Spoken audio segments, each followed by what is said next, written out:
Natuklasan na nga nito ni Jenny ang katotohanan na itong si Megan ang sumabotahe nga sa kanya habang kumakanta. Dahil dito'y pinakita pa nito ni Kendall ang video na kung saan ginawa nga nito ni Megan ang pananabotahe. Kaya naman pahiyang-pahiya na naman nga ito sa grupo nga ng Nixie at nito ng mga Yumi.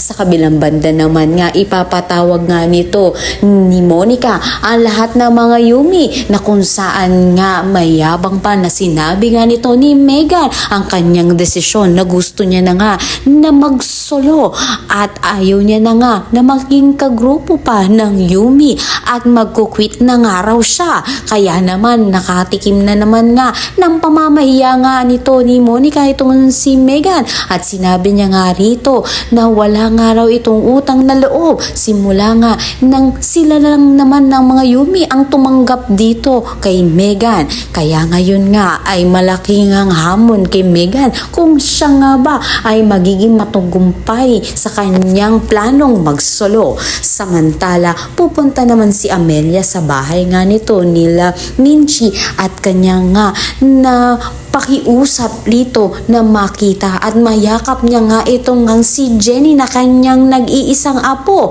Kaya naman dahil dito sa sitwasyon nga ni Amelia na awa na nga itong si Minchi, kaya naman binigyan niya nga ng pagkakataon na magkaroon ng oras ang lola. Kaya naman ang lahat ng yan abangan natin. Maraming salamat sa iyong panonood.